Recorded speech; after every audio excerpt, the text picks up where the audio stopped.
Hello, my dear students. Welcome to Shiv कृपा study point and I am your कृपा ma'am. Dear student, आज हम अपनी 8th क्लास की बुक हनी ड्यू के सेकंड यूनिट की पोइम करेंगे और पोइम का नाम है जियोग्राफी लेसन. इसमें जो हमारा पोइट है उसने बताया है कि जब ऊपर आसमान में हवाई जहाज वगैरह में बैठ के धरती को देखते हैं तो हमारी जो धरती है वो कैसी दिखाई देती है, शहर हैं वो कैसे दिखाई देते हैं. Let's start our poem. Can you imagine what your city would look like if you saw it from 10,000 feet above the ground? Can you imagine? क्या तुम कल्पना कर सकते हो? What your city would look like? जो तुम्हारे शहर हैं वो कैसे दिखाई देते हैं?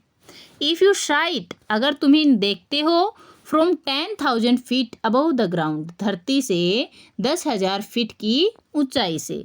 क्या तुम कल्पना कर सकते हो जब अपने शहर को धरती से 10,000 फीट ऊंचाई से देखोगे तो वो कैसा दिखाई देगा. नीटली प्लांट, एकदम सही तरीके से प्लान किया हुआ. नीटली प्लांट, एकदम सही तरीके से प्लान किया हुआ. And perfect in proportion like a geometric design, और एक ज्योमितीय जो रचना होती है उसके प्रोपोर्शन की तरह है, पूर्ण रूप से सही लगेगा. It would strike you, strike mean होता है अचंभे में डालना. इट वुड स्ट्राइक यू, ये तुम्हें अचंभे में डाल सकता है. एज समथिंग वेरी डिफरेंट, क्योंकि कुछ बिल्कुल अलग होता है. फ्रॉम व्हाट इज एक्चुअली, जो कि वो वास्तव में होता है. While you are in the thick of it, जब तुम इसके बीच में होते हो. इन द थिक ऑफ को बोल सकते हैं हम इन द मिडल ऑफ. ठीक है, तो जब हम शहर के बीच में होते हैं तो वो अलग तरीके से दिखाई देता है, और जब हम आसमान से अपने शहर को देखते हैं तो वो अलग दिखाई देगा. Here is a poet's description. यहाँ कवि का एक डिस्क्रिप्शन है, विवरण है. Of just a view, एक ऐसे ही व्यू के बारे में, ऐसे ही दृश्य के बारे में. Of the city, शहर के. And some questions that come to his mind, और कुछ सवाल हैं जो उसके दिमाग में आए. नेक्स्ट देखिए क्या है आगे. When the jet sprang into the sky, जब जेट को हम यहाँ हवाई जहाज बोल सकते हैं.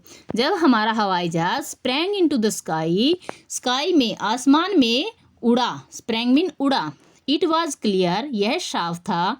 वाई द सिटी, के जो शहर हैं वो क्यों, हैड डेवलप्ड, विकसित किए गए थे.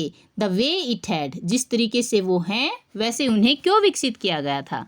शीइंग its scale 6 inches to the mile, और जब ऊपर से देखते हैं तो 1 मील बराबर 6 इंच, ऐसा पैमाने पर हमें सब कुछ दिखाई देता है.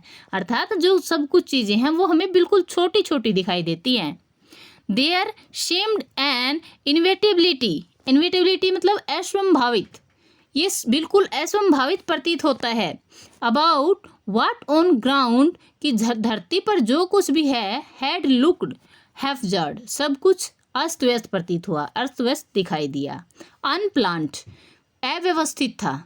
एंड विदाउट स्टाइल, और बिना किसी स्टाइल के था, मतलब बिना किसी सलीके के था. When the jet sprang into the sky, जब हमारा जेट, हमारा प्लेन उड़ा आसमान के बीच में. इस पैराग्राफ में जो पोइट है वो कहता है कि जब हम किसी सिटी में होते हैं तो सब कुछ अस्त व्यस्त दिखाई देता है, हर चीज़ बिना प्लान के ही बनाई हुई दिखाई देती है. लेकिन जब हम आसमान से ऊंचाई से देखते हैं शहर को तो सब कुछ वेल प्लान दिखाई देता है. नेक्स्ट पैराग्राफ देखिए. When the jet reach 10,000 feet, जब जो हमारा जेट है वो 10,000 फीट, 10,000 की फीट की ऊंचाई पर पहुंचता है. इट वॉज क्लियर, यह साफ हो जाता है.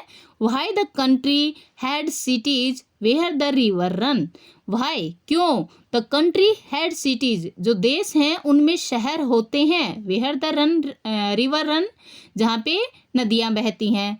जब जो पोइट है वो 10,000 फीट की हाइट पर पहुँचा तो उसको ये भी क्लियर हो गया, ये भी साफ हो गया कि जो शहर हैं वो हमेशा नदियों के किनारे ही क्यों होते हैं.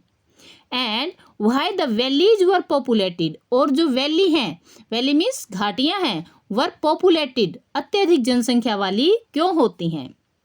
द लॉजिक ऑफ जियोग्राफी, ये जियोग्राफी का लॉजिक है, तर्क है, दैट कि land and water attracted man, land and water जल और थल, भूमि और पानी, अट्रैक्टेड आकर्षित करते हैं, मैन आदमी को, वाज क्लियरली डिलाइंटेड, ये अब बिल्कुल साफ हो गया था, when the jet reached 10,000 feet, जब हमारा जेट 10,000 फीट की ऊंचाई पर पहुंचा था, when the jet rose 6 mile high, और जब जो जेट है वो रोज ऊपर उठ गया था, 6 मील हाई, 6 मील की ऊंचाई पर चला गया था, it was clear the earth was round, ये भी क्लियर हो गया था, ये भी साफ हो गया था कि जो पृथ्वी है, धरती है, वो राउंड है, गोल है, and that it had more sea than land, and it had more sea, इसमें ज़्यादा पानी है,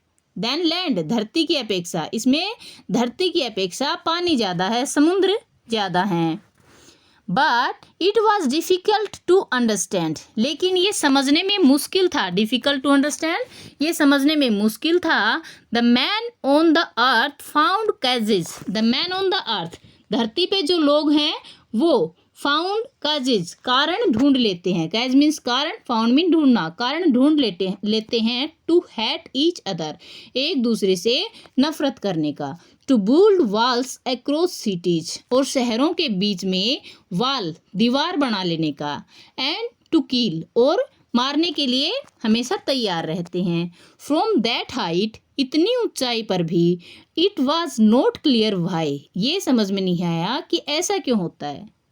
जो हमारा पोइट है वो कहता है कि जब 6 मील की हाइट पर चले गए थे, उस टाइम मुझे ये लगा कि धरती गोल है, ये पता चल गया, और उसमें सागर ज़्यादा है, धरती जो भूमि है वो भी कम है, लेकिन जो पोइट है तब उसको ये एहसास होता है कि ये जो धरती के लोग हैं ये आपस में नफरत का कारण क्यों ढूंढ लेते हैं, एक दूसरे शहर के बीच में, देश के बीच में दीवारें क्यों बना लेते हैं, एक दूसरे को मारने के लिए उतारू क्यों रहते हैं।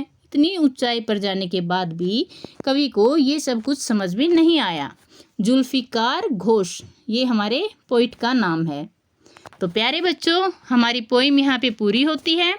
आई होप आपको ये सब कुछ क्लियर हो गई है, अच्छे से समझ में आ गई है।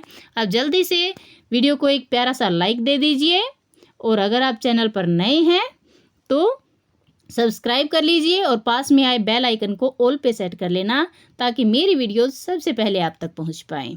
Thank you for watching, have a great time.